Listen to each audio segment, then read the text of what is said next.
This episode of Near Death Chronicles is brought to you by... Each one of us was created with intention.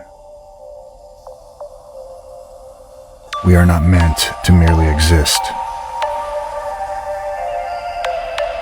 We are here for a purpose. It's time to wake up and discover who you are.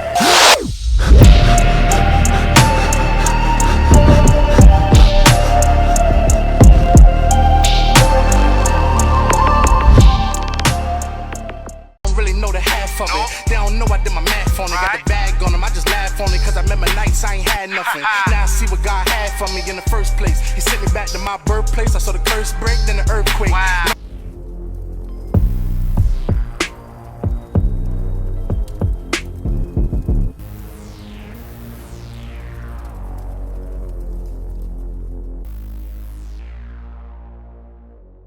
Another episode of Near Death Chronicles, episode 3. I ain't gonna hold y'all, man. This is different. Third episode, the first 2 episodes we was talking about, adversity of a nerd, and then the second episode we talking about is loyalty, a principle or a contract, and we definitely went ham on both those episodes.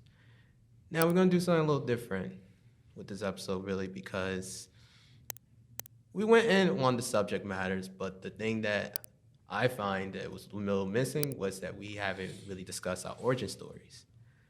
So, just to give it out a little, brief synopsis, is that Hezekiah currently can't be here at the moment because he actually he got martial arts obligations that he got to take care of.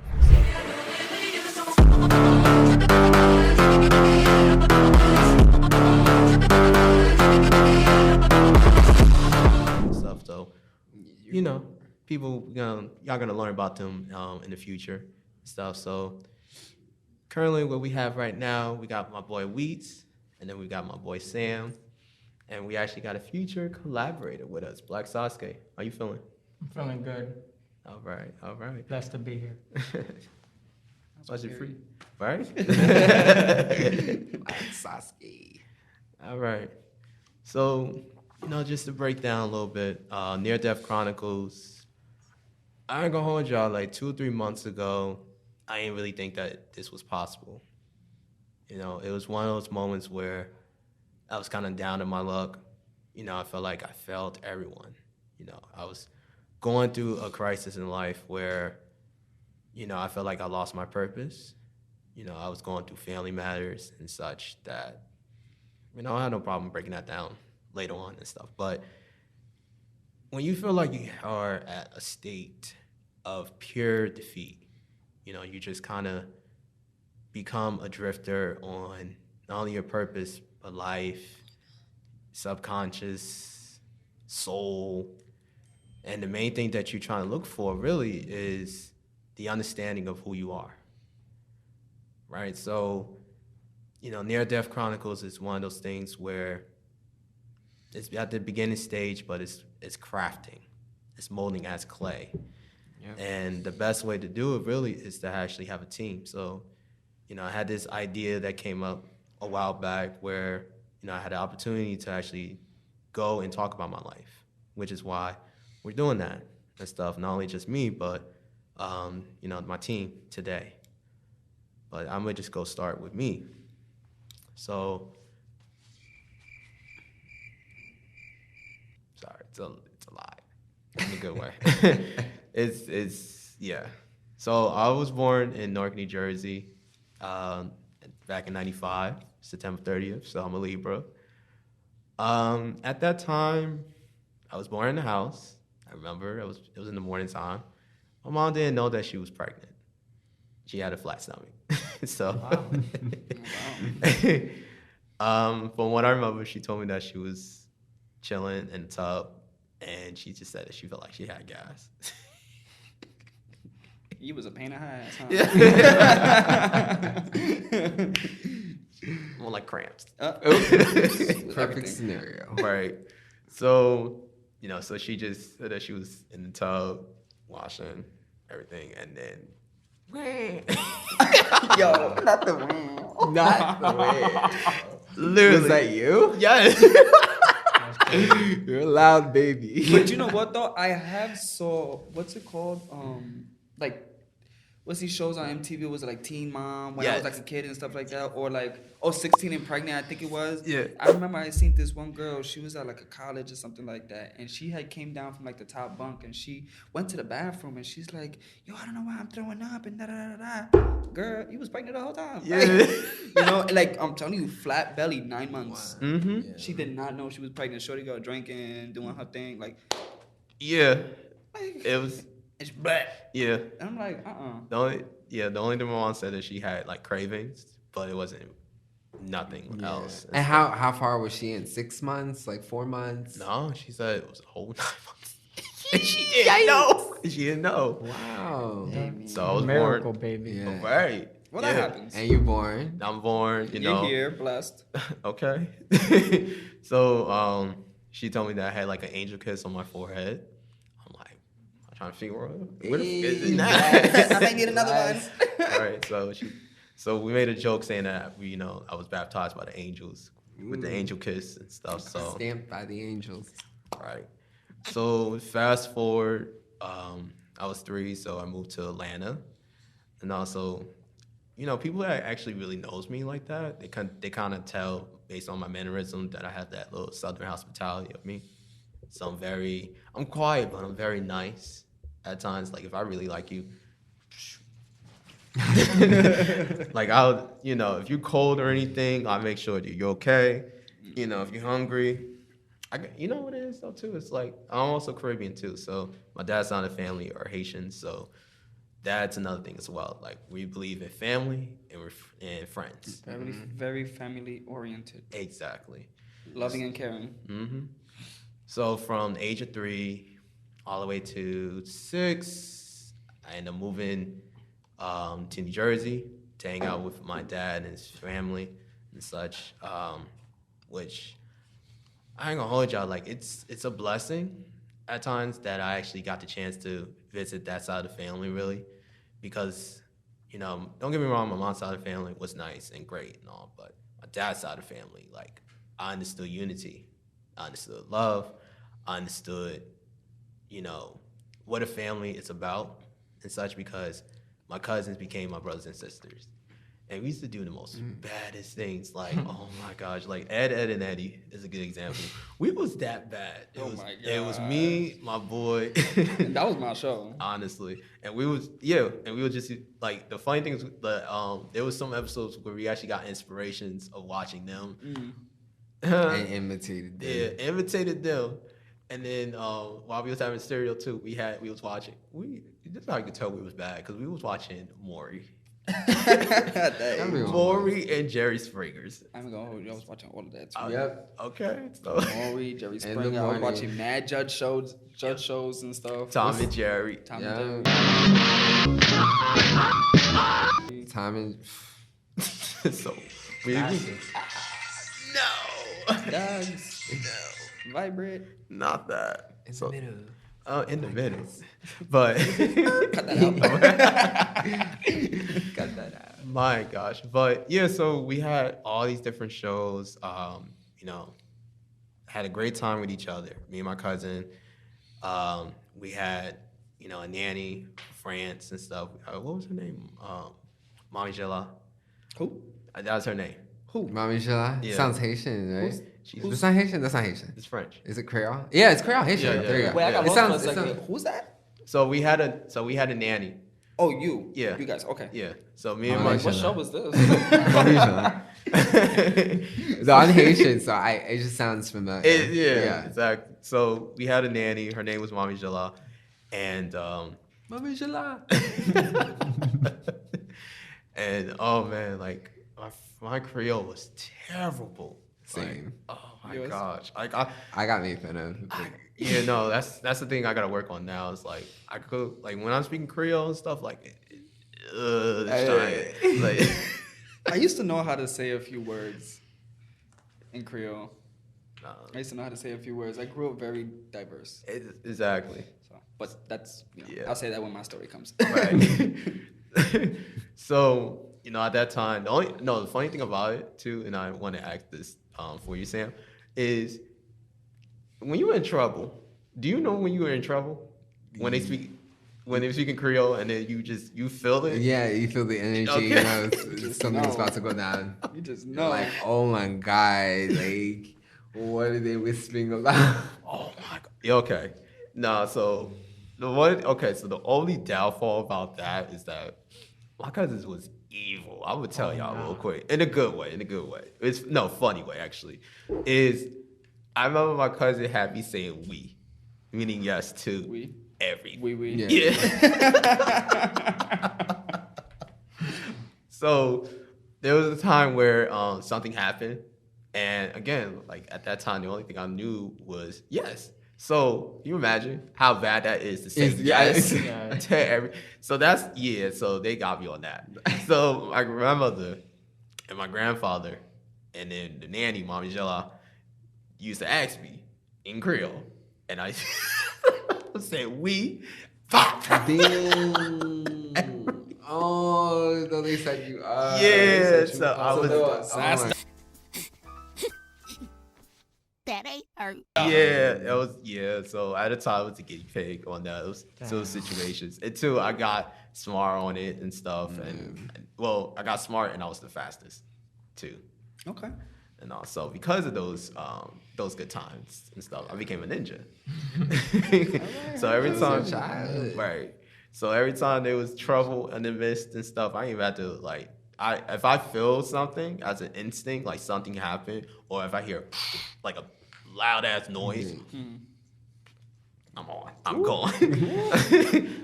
I just be looking like, that's my time to go. I'll be at that time, like, because most of the time the things be happening at the house and stuff. So, I usually be outside or I just be at my neighbor's place, Right. and stuff. That way they can't catch me on anything. And also, that was one. Another thing we had was this thing called Manhunt, where We remember that game. oh my god, We remember that game. nah, it just so Manhunt was those times where just give y'all a little setting. So that time when I moved to New Jersey, I was at Newark and stuff. So how could I describe this? So people that doesn't know where Newark is and stuff, it's kind of like what is it? It's in the capital of It's in Essex County. Essex New County. Jersey. Essex County. Yeah, so Newark is It's the main city. It's the You main can kind city. of tell when somebody's from Newark or not because the way that they say the word. Oh my like God, like yeah. people from that area, they be like Newark, right? yeah, Newark. yeah, I call it Newark. Newark. Yeah. Newark. Yeah. Newark. You know, it's like Newark. No. Newark. Newark. It sounds like Newark. N-O-R-K, like Newark. Yeah, Like what the hell? Ooh.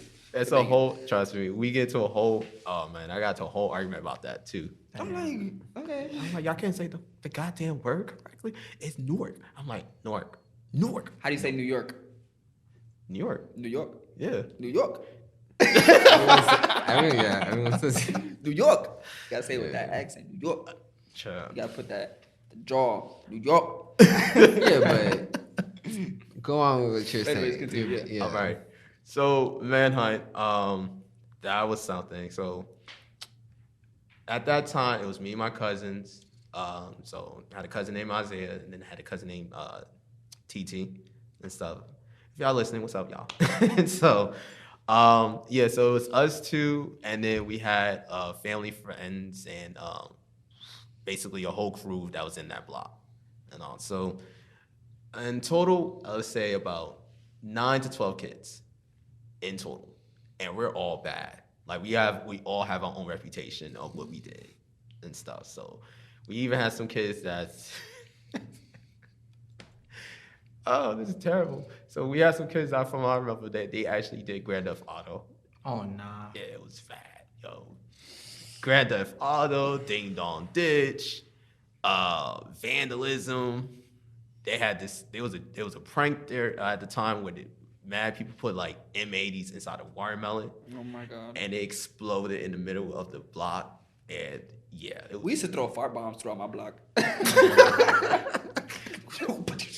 Especially at the people's houses we didn't like. Rhinex, all that. The explosive rotten eggs into people's houses. Oh no. Nah, Frozen ain't do all that. rotten eggs. I didn't do it, but I seen it. So all of us. So the objective of the game is we survive, right? So it went from manhunt to the world's dangerous game and stuff. So the little synopsis on that part, the world dangerous game is about this one guy chasing after this other person. And the objective of the game is the dude try to kill this guy. We ain't doing all that. But, oh man, the person that was chasing after us was my grandmother. Oh my god. Oh nah. You gonna have Granny running after you? Let me break it out. Granny fast, huh? Listen, there's only 3 people I'm afraid of in this world. My mother, myself, and her, my grandma. Actually, my grandma's number 1 because she was, I think from that time, she was like 60-something. I never seen someone that runs that fast in my life. I never seen it. Like, I could, like, if she told me, like, back then, at her younger age and stuff, that she used to do track, I believe her. Like, she outran every single one of us and stuff. As a matter of fact, if she told me that she was a bounty hunter, I believe that. Warning. The following scene contains language of a frank and explicit nature. Viewer discretion is advised. Well, ain't this about a bitch? Are you crazy? Not the bounty. Bro, she took every single one of us down. Like, chased us down. And just to make it a little bit more, challenging, we used to do it at night.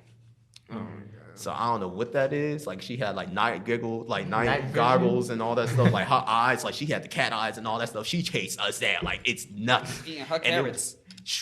And then the thing about it, too, is, like, you hear her, you hear the sandals, or sometimes you don't hear nothing. Like, barefoot just... Damn. Mind you, it's 12 of us versus 1 person. And she chasing us all down. So everyone knows, like, this is how gangster she is. She is so cold that the one thing about the area that we was in was surrounded by gang members and stuff. Mm-hmm.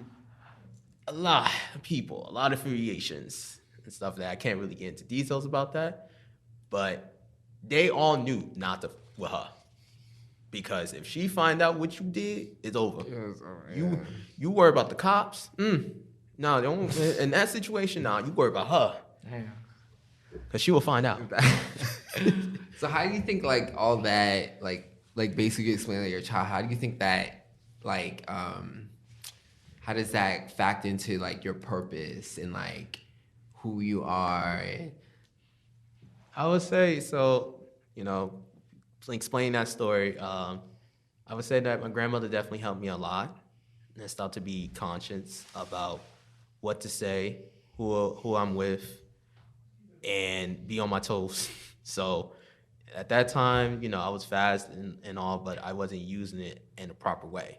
During that time of manhunt, I was using it, all my skills and stuff. I knew how to climb gates. I knew how to make sure that I was in and out of things. So that's why, like, nowadays, when I'm actually walking to people, unintentionally, I'm quiet. Because that's what she taught me. Gotcha, bitch. But in regards to that time of my life, it helped me a lot in regards to actually kind of being open to people, because I was dealing with different elements of people with different backgrounds and stuff. So I was dealing with the coldest of the cold and the sweetest of the sweet. And you definitely are open to, because man, people, obviously us 3 were, like, from different backgrounds and stuff. Yeah. So it's kind of like a part of, like, this whole, like, podcast, because, like, you're, like, discovering all of this, like, you have all these connections, like, different people, and it's like I'm telling you, your life, like, your childhood, everything, it connects to your purpose, like, all the time. But it's like it's more so. That's why, like, the title of this podcast is one of the titles is called Chronicles, because you're talking about different segments of life that actually help you understand what's going on and how you can actually use that as experience. So me, I'm actually an expert storyteller.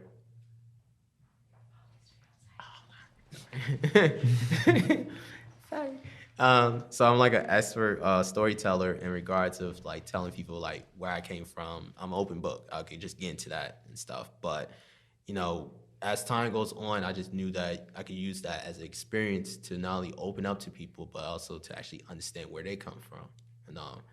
And I'm gonna go fast forward into my life and everything. I would say by the time I went to college, I decided that I was gonna go for history. And with history, one thing about it is people kind of consider it as boring. First off, it's not boring because if you actually pay attention to, go ahead, what you gotta say? I ain't got nothing to say. I'm just saying. I heard them. It is boring. No, it's not. No, go ahead, explain history. It's not. It's not. So one thing that I see that is a problem with today's time is that there's a lot of repeats of errors that could have been learned from the past. And also, I'll give you a good example. So we had a time, well, I wasn't born. I mean, I wasn't out there at that time, but 100 years ago, there was actually a saga of calamities and art and what they called it? I would just say revolutionary people that believe in like non-government destruction, anarchy. That's what it was. We had a bunch of anarchists that talks about like terrorists and all those things and such, and they believe that once we have no government, then we have peace. Fast forward to today's time, I can't really get into, we see that there's a lot of terrorist attacks, there's a lot of destruction of property, there's a lot of divisions of race, and all these calamities that literally, I'm not saying that it's not possible that we have those today, but the world leaders that we are surrounded by to this day, seeing these things going on. And the reason why that we have them is because of the fact that we don't learn from those patterns. All that destruction, I say what, in 45 years, we went through 2 world wars because of the fact that there's a collision of a culture shock, all these things going on. And a lot of people don't like to talk about diversity or don't like to pay attention to certain subject matters that we've seen in the past. So the thing about history is once you learn about it, you won't be doomed to repeat this eternal cycle of destruction and stuff. So that's why I became more of an automatic when it came with these type of subject matters. Yes, these are serious and very gothic and very, profound that it's kind of caused an ego death to our souls. But we got to learn about that and want to actually get towards the future, a better future. Yeah, we got to evolve. We can't stay the same or else history going to keep repeating itself. Exactly. Right. So that's why. That's you're next. Yeah, you're next. We go around clockwise. So tell the people what's your name. What's good? my turn. I'm Weets, y'all. I'm looking at both cameras. So Weets. All right. So basically, a little background about me. I'm born and raised from Flatbush, Brooklyn, New York. Flatbush. I'm saying. What's good? So yeah, I'm from the towns or whatever, by Brooklyn College sides. The culture. I've been born and raised there pretty much my whole life up until I was about, I want to say 20, because I want to say 20, but reality, I guess you could say 21. Like I got my first apartment. I moved from Brooklyn in 2019, December 2019. I was 20 though. Okay. And then later that month, I turned 21. But whatever. So. A powerful speaker. Uh-huh. A powerful speaker. Right. So, growing up, we did do some of the same things. Like, for example, I grew up with like about 15 people on the block. And like, that's no exaggeration. Like, literally, everybody had a house on the block. These are not people from like around the corner. It's like, all, all on the same block. One-way street. Yeah. So, all of those people now to this very day are my brothers and my sisters. It goes back to what I was saying to you guys earlier, where I grew up very diverse. I grew up with nothing but Haitians, Jamaicans, Guyanese, Trinis, my cousins and them, my cousins and them, Puerto Rican and stuff. We all grew up in the same house as well. We all grew up, playing manhunt, tag. We grew up, oh my goodness, we used to do like parkour type of things. We was running around in people in backyards. At one point in time, there was a house that was getting renovated and it had scaffolding. Yo, I used to climb up on the scaffolding on the house, and I used to be like, y'all not catching me. After they do like manhunt 1 to 3, manhunt 1 to 3 or whatever. Yes. After they get like the first person or the second person, it's like it really don't matter now, because then now it's like you're it, okay, the person after that is it too, whatever. So after like the second person would get caught, then it's like I wouldn't care about me getting caught. So I would be like, yo, I'm up here. They would be like, yo, how the fuck you got up there? So it'll be stuff like that. I'll be hiding on top of garages. I remember there was this dude that he had a monster truck. I used to hide under there. Like it was just so lit. Did you just say a monster truck? A monster truck. Yeah. It was a monster truck. And I used to hide under it. That man actually one time got so mad at us. He was like, yo, if I find out one of you little niggas is putting gum on my truck, and I'm gonna smack the shit out of you. I was like, wait a minute, we're like 9 years old, bro. Who's slapping? He said, whose man is this? It's crazy because when I first moved to that block, I moved into his basement. And then that was back in, I was like about 7 years old. Okay. I was 7 years old, and we lived there in that basement for like about 3 years until my mom got pregnant with my sister in 2007. Then we moved across the street to my cousin's house where I lived on the top part, whatever. And then we stayed there up until I was like about, I want to say 18. Okay. Well, I was there till like I was about like 19-ish. But my mom had already moved to Jersey and stuff like that. I stayed at the house, whatever the case may be. Right. Then I had to have an emergency surgery because I got my appendix ruptured. So I had to get that, situated and stuff like that. Yeah, I was living alone. Then it was like, it was just a lot going on. So I let go of that apartment. I ended up moving in with my grandmother. I was living there for a little bit with her for like about a year or so. But it was one of those where it was my grandmother, it was my uncle who passed away, and my cousin, his daughter. Unfortunately, me and my cousin had to share a room. Me and my female cousin had to share a room. Yeah. Oh, yeah. So, I mean, I loved it though. Yeah, I loved it though, because honestly, like, as long as you guys respected each other. Yeah, we respected each other's privacy. Yeah. In fact, we actually grew closer. What happened? I was gonna ask, because like, in the as a Caribbean and stuff. My mother was calling me, yeah, my bad. Look, the same thing. My mom was actually calling me. Right. But yeah. So, as a Caribbean, like, and Sam, this for a fact, like, when it comes with boys and girls and stuff, the boys had to be together, the girls got to be together, and stuff. Right, so, like, how was that? Originally, so this is what happened. My uncle, the reason why I ended up living there is because when I couldn't afford the rent anymore from where I was, because of me having to have the surgery and stuff like that, and I was working off the book, so it wasn't really working out for me and stuff, whatever. The person let me go like that. How you let somebody go after they had a surgery? Beyond me. I was working at a plumbing shop. But anyways. Crazy. Okay. So I couldn't, I couldn't pay for nothing, whatever, so I ended up basically being homeless. And my uncle was the only one who was like, yo, I'm not gonna leave you on the streets, bro. Like, you're my nephew. Right. I'm not gonna ever do that to you. And that hit me OD. More than ever that he passed away. But so he took me in and stuff, and when nobody else would. And he was like, listen, the only thing is that there's no room here.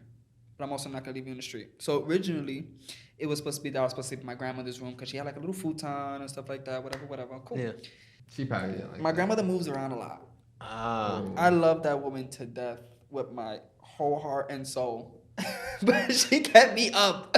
I was like, yo, I can't. So then eventually as time went on, I was like sleeping in my cousin's room here and there, and my uncle just eventually just didn't care. So I ended up putting like a little fold-up bed in there, and I made my whole setup. My cousin had her bed there. I had my bed here. And it worked out. It was literally like half the room was hers, half the room was mine. She had her TV right there. I had my TV right there. When she want to play her video games and I want to watch my TV. Yeah. You know, like, we had 2 of everything in that room. 2 beds, 2 TVs, 2 everything. Oh, yeah. So y'all was dormant. Yeah, we was, right. We was dormant. Like, we was cool, you know. So we got along and stuff like that. We grew very much closer. So after that, my uncle, unfortunately, out of nowhere got diagnosed with stage 4 lung cancer. Mind you, the man ain't never smoked. Okay. My theory, our theory, some of our theory is that he got it from his job. Yeah. I mean, I don't necessarily know how that happened, but so that happened. He passed away a few months later. Oh, wow. Yeah. It was very hard for everybody because he was like the glue to the family in a way. He was the one that is like, if you needed to laugh, go to him. Like, you know, like he was the fun uncle. He was the cool one, you know, and I miss him. So after he passed away, my grandmother had a slight stroke. And so since he wasn't in the household no more and my grandmother couldn't necessarily take care of the household anymore, she moved to the Bronx with my aunt, and then it just left me and my cousin, and we wasn't gonna stay with that apartment. My grandmother's apartment and stuff like that. My aunt was making the decisions for them, for her. So my cousin, she was like, you know what, I'm leaving. I was like, you know what, I'm leaving. That's how I ended up moving to Jersey, because I had got a really good job where I was a director in supportive housing, assisted living for the elderly in Harlem. Okay. All right. And that was a really great job. But I got that job right before COVID. That's what messed me up. So now I got that job in October 2019, which was perfect timing because I needed to leave and move by November. By December. And that's when I found that apartment. Like 2 months later, after I got that job, I got that apartment. Moved to Jersey. I moved to Hackensack. 4 months later, because I started having problems with the biatch downstairs. Yeah. Okay. So, you know, she explain this to me. Why I get the cops called on me 3 times because of the fact that I had an Alexa speaker, no more than this big, right? You know, like the Echo Plus or whatever. Yeah. Right. Originally, you know, I didn't have furniture and stuff like that yet because I had just moved there. I put the Alexa speaker on the floor. Okay, I kind of understand or whatever, but it was on volume 2. I gave it the benefit of the doubt. She was like, oh, because, you know, I can't hear the speaker. I can't hear my TV over the speaker and this and that. And I'm like, okay.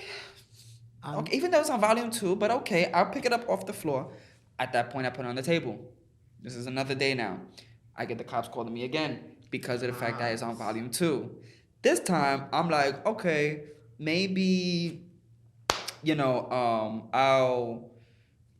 I would have made this. I was like, you know what? Maybe it's the table, right? Maybe the table is vibrating the floor. Cool. Gave it the benefit of the doubt again. The 3rd time around, now you're just fucking with me. Now you're just being an ass. You get what I'm trying to say? So she called the cops. Now the cops is banging on my door. Not banging, but like knocking on my door. And I left the speaker just the way it was. And I said, yes, officer. And they're like, oh, we got another complaint about the music and da-da-da. I said, officer, do you hear it? He was like, not really. I said, officer, that's why she's calling you. That's why she's calling you. She's calling you for that. And the cop told me, he was like, honestly speaking, he was like, I know you have a rude, nasty neighbor. Damn. And he was like, me personally, I would not even care about that because I can't even hear it. She's being like that on purpose. This is what the cop is telling me. He was like, I can tell that she's being like that on purpose. Right. I know you fucking but lying. I have to do my job, and I have to answer a complaint or whatever he said. I was like, no, I understand and stuff like that, da-da-da. And he was like, again, me doing my job, if I get called again, I'm going to have to give you, what was it, like a citation or something like that? Yeah. Something like that. Mm-hmm. So I was like, whatever. So anyways, 4 months later, I ended up moving. I found another apartment in Maywood. which was the most beautiful apartment I've ever come across. I'm sad I left it. But what happened is that like damn near another year later, I met somebody and I ended up moving to Harlem with them. Stayed there for about 2 years. And then I ended up going back to Jersey. After that, I moved to a certain area. And pretty much, long story short of it all, I've had a journey. It's things that I've been through that built me to who I am today, to why I am where I am today, to what I know today, and to why I have the goals that I have and the certain lifestyle that I'm trying to go for. Because growing up, I didn't grow up with money and this and that. All my other friends did. All my other friends, like they had the latest Jordans, they was rocking they were doing their thing. While my ass is walking in, the most I was able to afford is like some white ups, like the white Air Forces, or some Harachis or some shit, or the Vans. Listen, but then, that was our shit. So that was, I been on my own since I was about a teenager, and because of me being on my own since I was a teenager, I had to work a lot and stuff like that. Also, while trying to go to school, which was kind of impossible, I had to support myself, buy whatever I needed to buy for myself, clothes, food, this, that, whatever the case may be. So, in a way, it taught me the hustle, because it taught me to never give up. It taught me, like, yo, if you don't get up and go get that on your own, ain't nobody gonna get up and go get it for you. You feel me? You ain't gonna have mommy, daddy money forever. You ain't gonna have mommy, daddy roof forever. You know what I'm trying to say? Like, you gotta get up and go get it on your own. On God, okay. Because in this world, you only really got yourself. Even if you think you have a loyal ass friend, or you have a real true friend, or you have that real true family member, whatever the case may be, you're gonna see one way or another that when shit hits the fan, you really truly only have yourself. So that's why I don't hold a certain expectation with certain people, because I want to avoid being disappointed. You get what I'm trying to say? Yeah. So I moved the way that I moved for a certain reason, and it is why I am the way that I am today. I've always wanted to do a podcast. I've always wanted to be a dancer. I've always just been shy, though, to do that, like choreography, like some Chris Brown shit, So, but moving forward, I do want to hurry up and get my career started. I want to start off as an RN. I want to become a registered nurse. That's something that I have really had in my mind for a really long time that I really wanted to do career-wise, because I used to work in nursing homes. Again, I told you guys I worked in assisted living and stuff like that. So when I look at the elderly, it's like they're my kids. I love working with the elderly. So yeah, that's my story. Nice. Kind of. Your turn. I mean, there's way more to it, but hey, listen, we ain't gonna get there. I get it. Okay, so starting childhood. Well, unlike you guys used to like play manhunt and everything. Oh, let me tell you something. If you ain't getting no cuts and bruises and scrapes or lacerations, or you ain't do it right. Fork. Ow! My brother, not to cut you off really quick, my brother, one time we was playing football on the street, and he went and he bust his whole chin on the back windshield of a car. Yeah. Shattered the whole windshield. The boy thought he was gonna be able to run. No, the people them next door, they had cameras. Mind you, it was only next door to the house. And on top of that, my brother is leaking like this, thinking he's gonna just slap a Band-Aid and not tell my mom. No, go ahead. That's crazy. the Hood Chronicles. Right. No. Comparison to me, I was actually very sheltered as a child, as a 90s baby. I wasn't allowed to go out. If we did go out, it'd be like the backyard. So I was sheltered. We literally had to stay home. until I was about in high school when I started, just like going out myself, rebelling and stuff like that. But yeah, I was very sheltered. So because of that, we stayed home. So we had to get creative. We had to use our imagination to entertain ourselves because we couldn't be out there playing Manhunt. A lot of times we'd be like in the window, like me and my sons be in the window, like talking to everyone outside the window. Oh, that was one thing. I used to play the window, and then people come knock on my door. Please come outside and play. Yeah. People would just be like, "What? Why?" My mother be like, "No, clean your room first." Yeah, but basically, just basically shelter. But what that did was it really boost our imagination. So we were creative. We created games. We created shows. We would do plays. We would do just anything like make up games, make up tags. And that's why I'm a creative today. Like I'm an artist. I'm a songwriter, singer, dancer. I choreograph. I do videos. I have my EP out as well too. And I'm working on a new project as well too. So yeah, basically I'm an artist. I'm a creative. Feeling real too, don't want you. It's a feeling this way. Won't you come along the sidekick? Come and play in this game. But more than that, I'm also intelligent. I have a mind. I have something to say. So I like to use my artistry, my creatives to communicate deeper messages, things about the world, things that bother me about the world, things about our emotions, things about our feelings, depression, like real topics that we don't get enough of in mainstream music.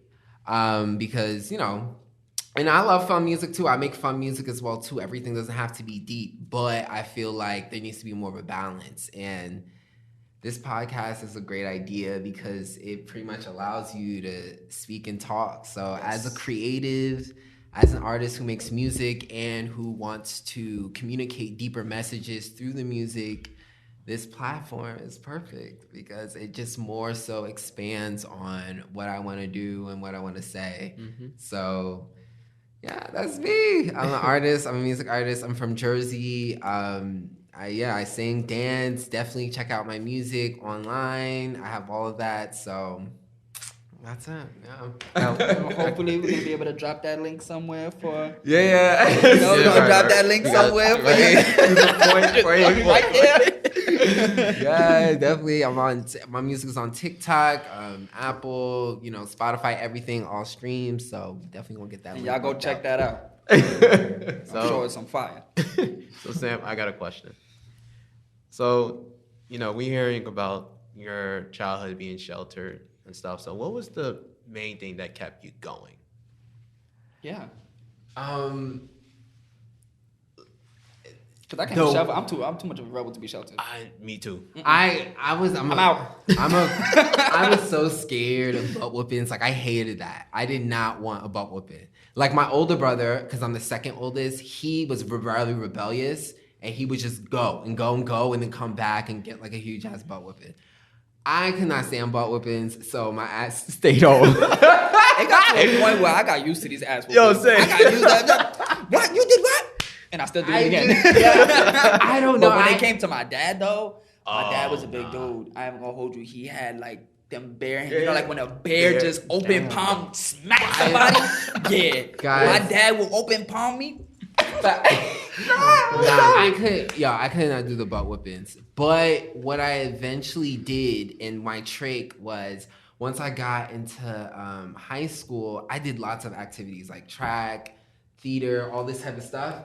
And then I would use that to be like, oh, if I wanted to go out to a party or something, oh, mom, I have track practice. Oh, mom, I have a meet. Oh, mom, I have play rehearsal. Right. So I would use, because my mom knew I was active, I was getting good grades, and I was in activities, she didn't know what I was doing. Sorry, mom. So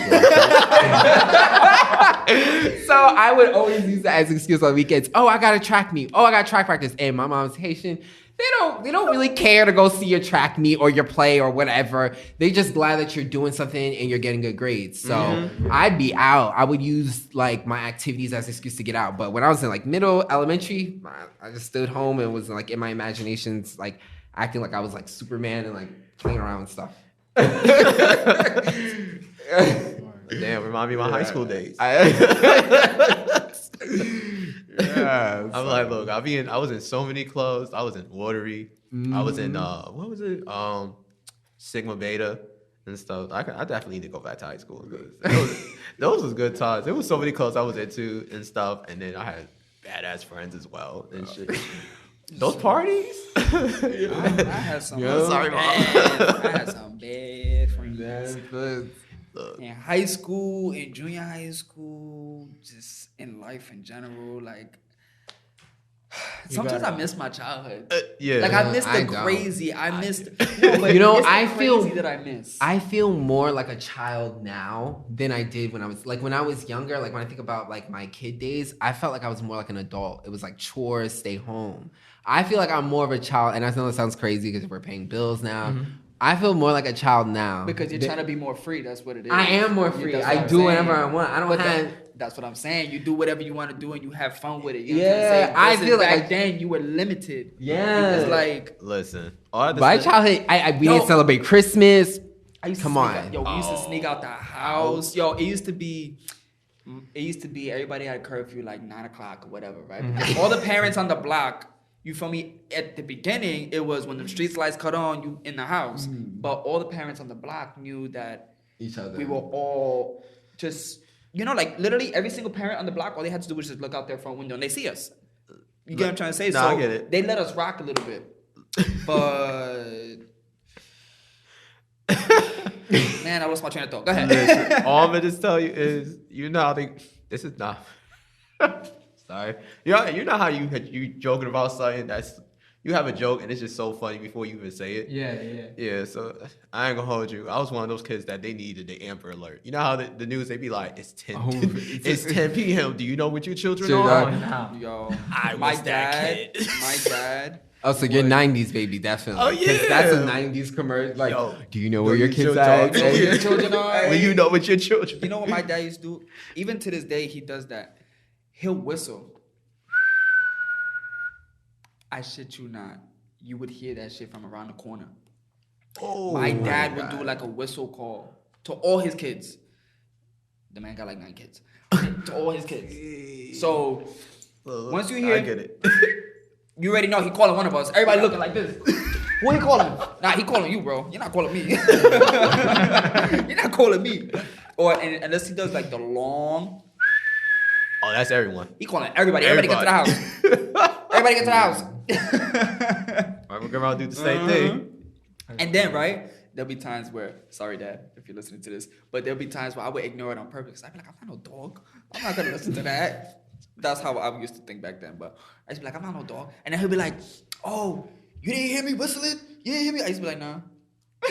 Oh, nah? You ain't going outside tomorrow. Oh, damn. Come on, Dad. I didn't even hear you. Oh, my gosh. And then it's funny because it used to be a little embarrassing, though, because my friends, they used to be like, you got to go home. You got to go home. It used to be like...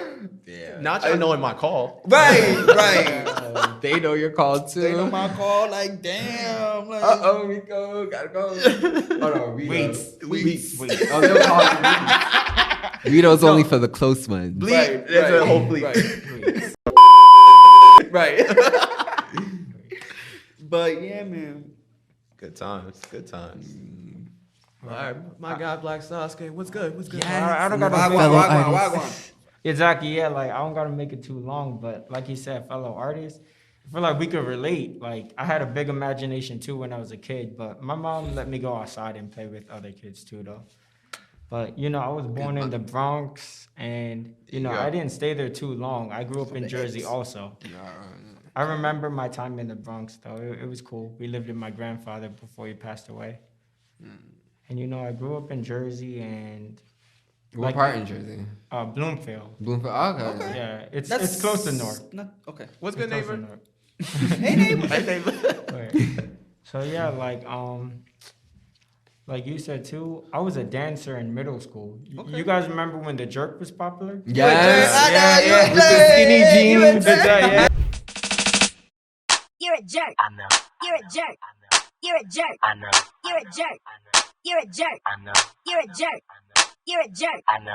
You're a jerk. Yes. The color scheme, yeah, I was doing that, yo. You had Jack. I had every color skinny jeans. Like it was over. Were you doing the stinky leg too? Mark D, you nasty. Say outside is who I be.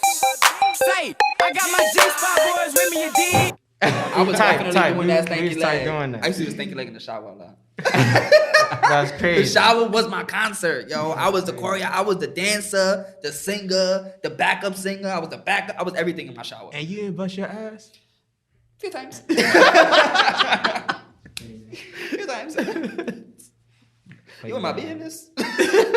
And I'm like, there's some moves you swift with the ankles and shit. And you, Right. What? Especially when you want to do the water dances, like if it's raining. And you, yeah. Mm-hmm. You ever saw You Got Served? Yes. That was my movie. Show me what you working with. Show me what you working with. Show me what you working with. Bend over, bend over, bend over, bend over, bend over, bend over. You got served. I got in so much trouble because of that. That was my movie. I got into so much trouble because it was that. Because I wouldn't, You Got Served, that came out, what, 04? Something. Like 04, 05. Something. So during that time, I was like 10 years old, I was into parkour. And I was into parkour too, actually. all I'm going to tell you is I got stitches in my shit. Okay. But, you know, it was flips. I was doing flips, all that other stuff. And during that time, those dance moves, oh, man, good times. That's crazy. But yeah, go ahead. But yeah, like I tried everything, you know. When I was in middle school dancing, we had a dance crew, but like it fell apart as the movement started to die out. And we were making music too, but I was still young, so I didn't take it serious until after high school. High school, it showed me that like life was rough. Like I grew up as a kid, I was happy all the time. I thought life was sweet, but high school showed me the reality. Like there was kids dying in car crashes at those young ages, and like that happened to like two of my friends in high school. So after that, I started to like kind of hate the world. I saw like cops killing innocent black men that didn't have a weapon. And I saw kids dying in car crashes. So I started to relate to Sasuke, and that's how I became Black Sasuke, because it's like I started to hate the world because of how cold it was. Right. But you know, maturing and growing up now, I know there's good and bad. Some people say it's a balance. We'll just have to see about that, because I know a lot of us feel like there's more bad that happens than good, but I think if you keep working hard, we'll all have the happy ending that we deserve. So like in my most depressing times in high school and shit, I felt like music was the one thing that made me want to keep living. Not dancing, not women. It was nothing except for music. I was like, if I die, or if I were to like try to self-harm myself, I was like, I couldn't listen to music no more. That's how I knew it was deep. Wow. So music does have a big part of a lot of people's lives, and it does help them through a lot of things, because it definitely has done that for me. Shoot, we're not gonna go into details, but there's some stories we got from because of music. We in jail. We are not in jail. That's crazy. Cause I don't mean to cut you off and stuff, but like I hear you. music and therapy is actually one of the reasons why I actually started this podcast, really, because the whole networking things and stuff that I've been interacting with, like literally this past Sunday. My cousin, he's a rapper, Tribe Mark, what's good? Did a great job with the whole concert and stuff. Like, I'm proud.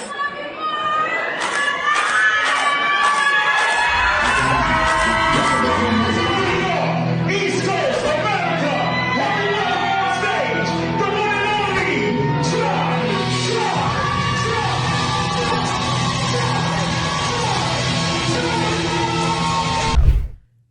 I look at him as my inspiration and stuff.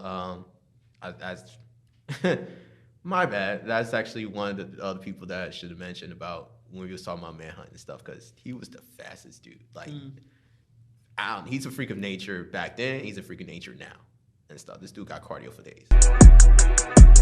Yeah, that's the boys, yeah, that's the goss, that's the king, yeah, that's the squad. I'm the king, what they forgot. Switch the flow like, oh my god. Heard them boys right off that walk. He a beam, he can't be stopped. Heard the news when he got rocked. If he lived, that ain't my op. I had that. It's safe to say.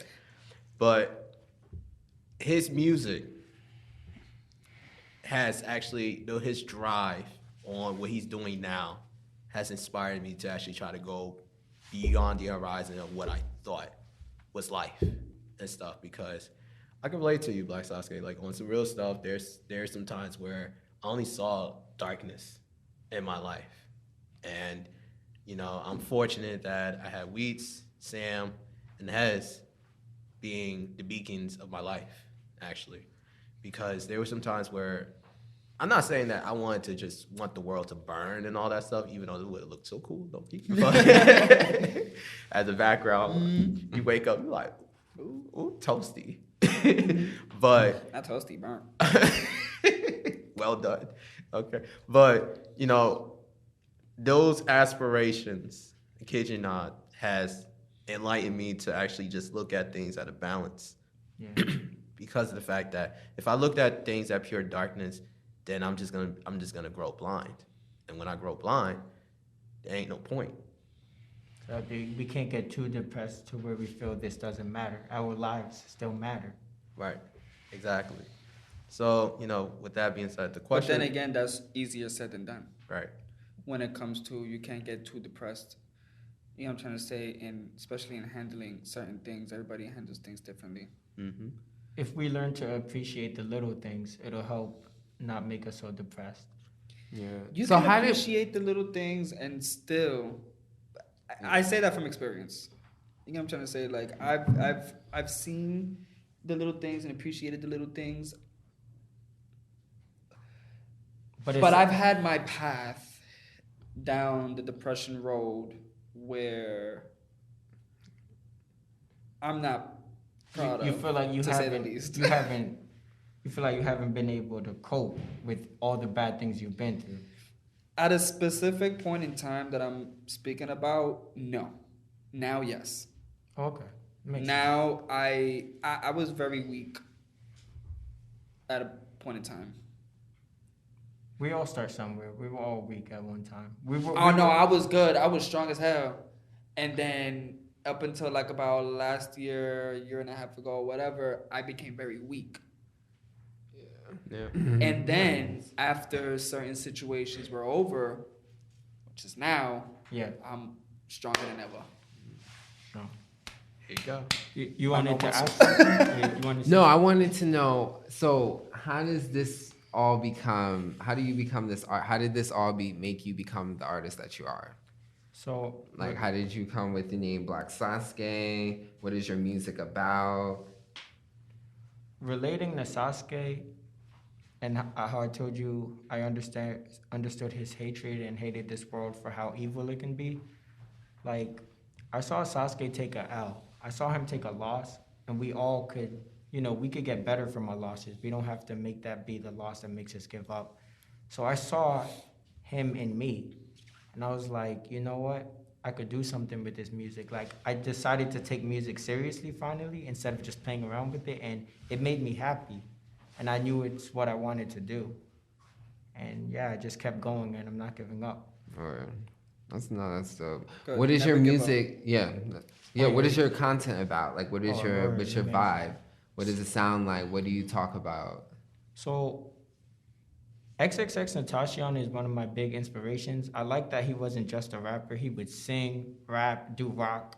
So I try to make all type of genres just like him. And just like you said, not everything has to be deep. So some of my songs are like what you would hear on the radio, like Club, Bitches Shaking Ass, all that. And then other songs, like on my mixtape, I had a song called Change the World and Save the World. And I was talking about the real shit. Like, we got to put the guns down. Yeah. I look at guns as like, that's for cowards. Nowadays, that's what people know how to do. They be so quick to stabbing and this, like, bro, like, put your fist up. Bro. Exactly, like I said in the song, or like even more than your fist up, get your priorities together. I mean, try to avoid conflict. But if it has to get down to the physical, is what I'm trying to say. Yeah, like, you don't gotta stab her. Like, what happened? What's the story that I heard about the other day? This guy, he killed another guy for being gay just because he was voguing to the Beyonce. Yeah, I remember in the gas station. Like, bro, what was that, bro? Like, that's so sad. You must be real insecure about yourself. Wait, he saw a gay person? So there was this gay person voguing in a gas station as he was pumping his car. Sean. The dude, a Muslim guy, said that he didn't like that because in his religion, they don't like that. Well, I don't know what happened. One thing escalated. The dude literally, I think, shot him or stabbed him. No, he stabbed him up. So the Muslim stabbed the gay guy? Just because he was gay. Yeah, literally, the gay guy didn't do anything to the Muslim guy. No, the gay guy just stood up for himself. Like, he just kept dancing. Like, he's just, I'm going to be myself. I'm going to do whatever I want. And, yeah, he ended up... My thing is, like, why do you have to be so hateful in this world? Like... Because people project. People have their own insecurities, their own issues. And if you represent that to them, they're going to attack it. Like, you're like... Because honestly... Yeah, but it's like, my man, look the other way, bro.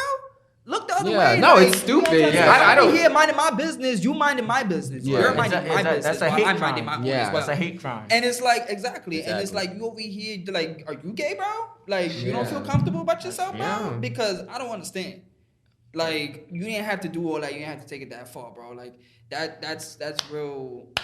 He gonna get what he's saying, and that's what I'm gonna say. It's a scary place to live because it's like, and that's why when incidents happen like that, I'm like, damn, it's like, because I've gotten into confrontations like within certain areas where, you know, you can get into certain confrontations with people, or like, thank God, like God's protecting me, but it's like, you don't know what's in someone's mind. Like, people are crazy. People will literally kill you because of their own issues. Right. And you're just living your life. Being you. Yeah, and you're just living your life. You're just doing you.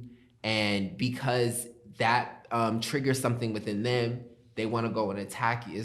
It's crazy. It's crazy. So that's why like with me, it's like, I just like, I'd be like thinking to myself, like, yeah, I gotta protect myself because I don't know. Like, I can start shit with anybody. Because I've gotten into issues. I got into physical fights with people, like in public, like, and it's just like, damn, I don't know. You know, no fake what person is. Like, they could really be anybody. Yeah. So it's like, why I have to really like try to just mind my business. That's no, and I'm not saying, and that's not saying, and I'm not saying that person wasn't minding his bit, because I'm not even victim blaming at all. That dude literally was attacked.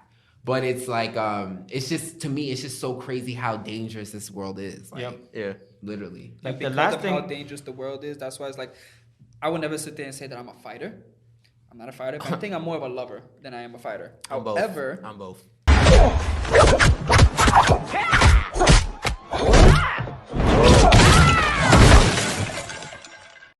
However, I won't start it, but I will do my best to try to finish it. You get what I'm trying to say? Oh, yes. Having that conversation earlier. Yeah. Oh, yes. Like, there was this, like, about 2 years ago, I had gotten into a fight. It was the most stupidest situation ever, whatever the case may be. Dude tried to jump me. And unfortunately, like, I didn't want for that to happen, but sometimes, like, I don't know my own strength until I wake up. And what I mean by that is that I black out. Okay. And they tried to jump me, and unfortunately, they both ended up in the hospital. And I went right back to my bed. Unfortunately.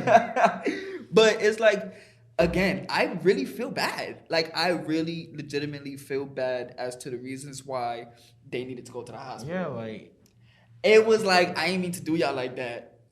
Like, it's not funny. To protect yourself. It's not funny, but it is. Like, I ain't mean to do y'all like that. Too But long. it's like, damn, I did y'all like that. Like, but they started it with you though, right? It's 2-on-1. No, they That's did. Crazy. It was before they that deserve day. all of that and more. Before that day, something had happened. Mm-hmm. It was like verbal stuff. Something had happened or whatever. And then we all saw each other again that next day. I was by myself. My ex was somewhere else. And all I'm saying is that I walked down the street and all of a sudden, bop, bop, bop, bop, bop. Like, so I'm walking down the street. I was trying to go get my grabber and my papers so I could roll up and smoke. I ain't had nothing in the crib. No, I was tight. You already know what I'm about to ask. Well, What did you learn? What did they learn?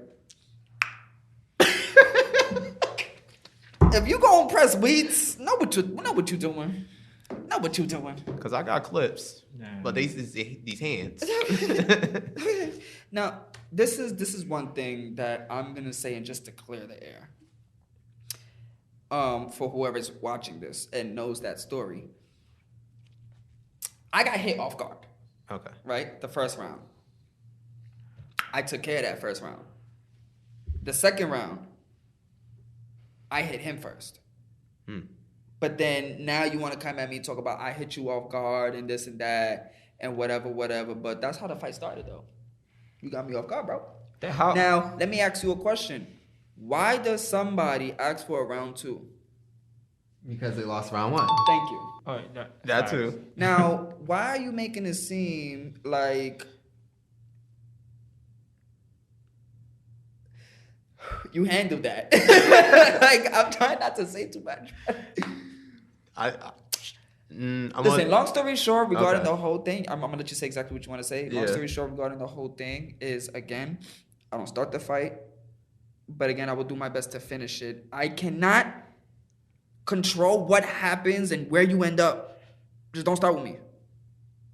Period. I was gonna say, I guess they probably want their lick back. They do want their lick back. And they got licked. Wait, what? And they got licked. What do you mean?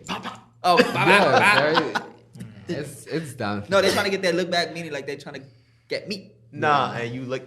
I mean, the last thing I want to say on it is like the cops obviously like they're supposed to be serving and protecting us. So if someone doesn't have a weapon, there's no way they should be shooting us. Unless like we're coming at them like with deadly force. But aside from that, they don't need to shoot so quick. Talk about cops and civilians? Yeah, and then as far as like when it comes to like, I know like he was saying there's gang activities and shit. Like that could be life and death, but I feel like a gun should be a last resort. No one should be, because you know how there'll be sore losers in a fight, so someone come back with a gun? That's what I'm saying, like, just leave it with the fist. Like, don't be quick to pick up. We'll talk about that later. Okay. Because,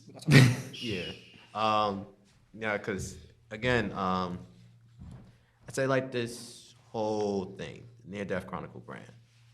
You know, we already had this discussion on our own and stuff, individually and stuff. I see this as an umbrella of different ventures.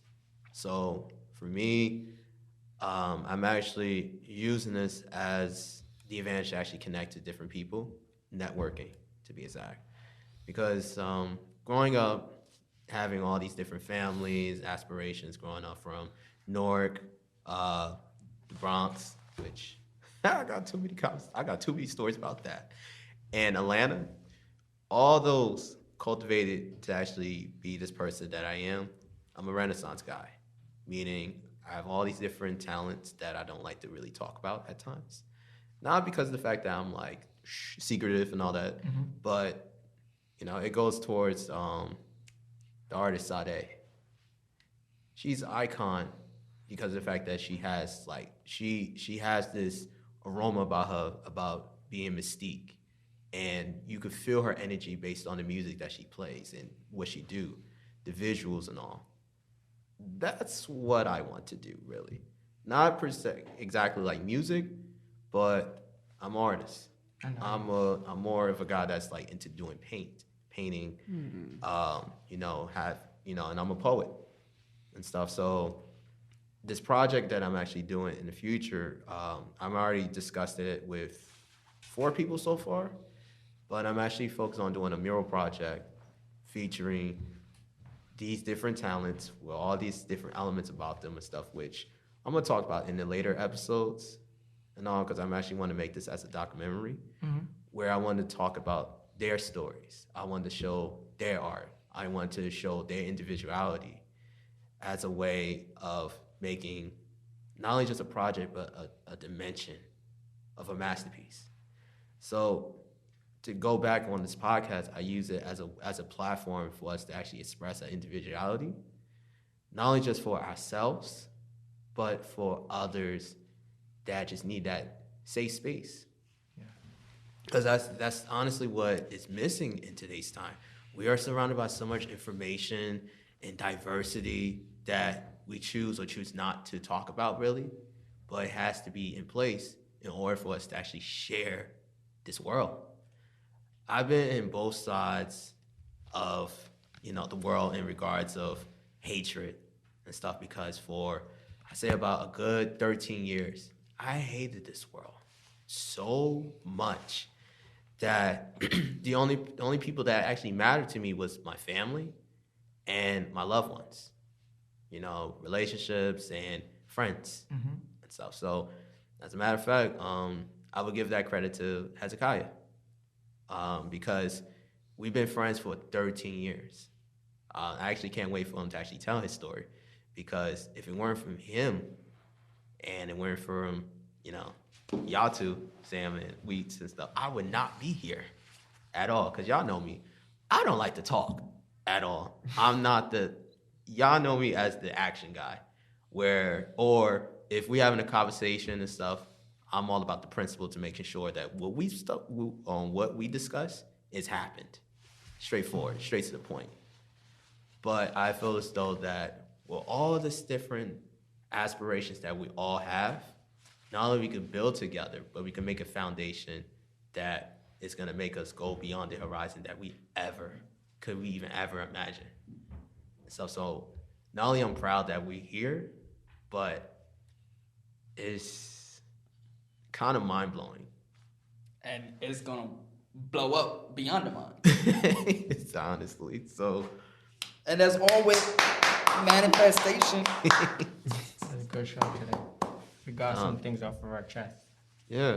So, you know, I just say that, you know, that I just... Maybe we should close this out with a little prayer for success. No, I will. Like all of us together. Oh, as a prayer? Yeah. Like when we're ready to like close out the episode, we should do like a little prayer. You know, maybe go back to my Christian days, okay? Oh, okay, so you leading that. My goodness. Okay. But yeah, so go ahead. So no, with that being said, my other question, because we talk about the end game, what do you want to be remembered by the time you're done? With? Life. I want to be remembered for the changes and the influences that I've done. I want to be remembered for making people happy. I want to be remembered for giving people the opportunity to reconnect with their childhood, through art, through creation, through fun. And I also want to change the ideas of the world. Like a lot of my opinions are unpopular. But it's because it challenges a lot of the darker things about reality that people don't want to address or are ready to. So I want to change the way the world thinks. And I also want to entertain them simultaneously. I feel that. Okay. Well, for me, in regards to what I want to be remembered as, you probably already beat me with what he said. But I don't know. I'm still trying to figure that out. What I want to be remembered, what I want to be remembered as. Like I want people to remember as, you know, like he was saying, you know, I make people laugh, fun to be around. You know what I'm trying to say? Like, I just want to be that person, like that is like, yo, Weets used to this, Weets used to that, da. But nah, at the end of the day, Weets is loving, caring, and this and that. Because one thing about me though, like the way that I am in day-to-day life is I'm there for everybody. And even though when I do things, I don't do things for anything in return, because I do things out of the kindness of my heart because of the fact that nobody's like that with me. Is that weird? No, I get it. So it's like, I'm the type of person that I always look out, even when nobody looks out for me. And I don't expect anything in return. Like, you know? No, so that's another way that I feel like I would be remembered as. Not even that, I would want to. No, I feel like I legitimately would literally be remembered as that as well. I always go above and beyond for people, even when people don't deserve it. Even when they really don't deserve it. When that comes to friendship, family, relationships. I agree. You know, like I always give the constant benefit of the doubt. I always give like, all right, I get it. Whatever mistakes happen, you know, just I'll forgive you, and we move on from it. Like even down to friendships, like it's just stamp "Boo with a fool" on my forehead because that's what I am. Yeah. Because I'm just too nice to people. If I ever am disrespectful to somebody, it's because they're disrespectful to me first. And they deserved it. Mm-hmm. You know what I'm trying to say? But I'm never disrespectful to anybody, let alone first. And I feel like that's just what I will be remembered as.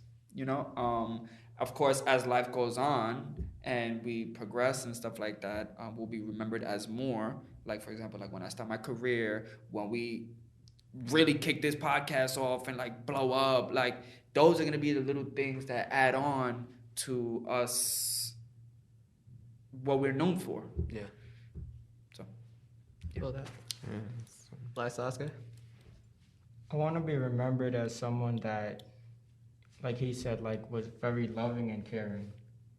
Like I look up to, my positive influences are Jesus and Martin Luther King. Oh, damn. So I just love how they went above and beyond to help like other people, even though other people may or not have deserved it. nice. Stop laughing. Definitely No, agree. You know why I'm laughing? I'm yeah. gonna tell you why I'm laughing. Do you remember? Sorry, the Jocelyn Hernandez. What was it? The cabaret, whatever. The however you say cabaret. it. Yeah, however you say that. Was it on that show where the girl was like, "Oh my God, this is not funny. May God forgive me." The girl was like how she had 2 abortions or something like that, and the girl was like, "Damn, double homicide." That's what you just reminded me of. What he said. The Emma, what he said? He said, damn. Dale. Yeah, the way you said Dale. And then you was like, damn. Double homicide. Yeah, is that Jesus or MLK? Those are role models. Yeah. You know, that's My apologies. I'm the type of person where it's like, if it's serious, I'm sorry, I'm that type of person when it's serious and stuff, and this is why I can't be with Weets all the time. We will be in a situation where it'll be so serious, and we just look at each other's face and just laugh for no goddamn reason. I'm just like, oh man. I'm like 2 pieces of the pie. Right. So, all right. So for me, I'll make this brief and stuff. Honestly, I just want this as a time capsule for our greatness, really, because again, this is something I never thought was gonna happen at all. Like I remember from a drunk and our reefer conversations and stuff between y'all two, that I was saying to myself that I feel like I'm at a dead end, but I know that I'm ready for more. Yes. And stuff. Like, that's just how I've been. Weeds, I could relate to you a lot and stuff because you've seen the things I went through. Mm-hmm. Like, sure have. And you've seen the things I went through. Okay. So we're very reflective in regards of like who we are as people. Right. We know so much, and we only could give out the information to people that would most likely listen to us, right, based on our principle of who we are as people, And from our conversations, remember the time we was at Eagle Rock at night? Okay. And we were talking about the things we wanted to talk about. Right. You was looking out into the view. Looking out, to the dark, right, dark horizon of the city, right, And Sam, the things that we was talking about, where we wanted to talk about philosophical conversations, where not only just hearing us listen, because there's a difference between hearing and listening. I just want this as a moment just to say, like, yo, I'm here, and we did it, and I'm happy that we here. Like, it's one of those moments where it's just like, I can't believe it, but at the same time, things are just at a point where I'm ready for more. It's just there's literally nothing more but a revolution that is going to be happening, and we're speaking about it moving forward. So that's where I'm at. I just got a cramp. I'm sorry. So with that being said, I had a couple. So, I want to be a runaway, sentence and stuff. But with that being said, I have any last things you want to say to the audience moving forward that's going to be listening to us? All I'm going to say is y'all stay tuned, because this is only the beginning. This is only the beginning. Yep, get ready. Chronicles. Yep. Okay? This is just the origins. Get ready for some really interesting topics. Right. Get ready for some crazy stories and get ready for discussions that challenge the world. For real. Honestly. And we should do like a Q&A with the viewers and stuff like that. Like, let them ask us. That would have to be live, right? That one would have to be live. It wouldn't necessarily have to be live. Like, we could get their feedback while waiting for them. Right. Okay. Yeah. So the way I want to close this off, the next episode we're going to talk about, it will be the art discipline. Because I already got a lot to say. Okay. But with that being said, because I don't feel like doing the prayers, I ain't gonna hold you. That's too deep. I thought y'all was with the Lord. No, for real, like, God, thank you for blessing us and having us healthy and ready to be here. And we appreciate the good and the bad times. Although sometimes through the bad times, we tend to lose faith, but we'll stay strong. So for those of you watching, you guys stay strong too. Things always get better. God bless. Amen. Amen. We're off. All right.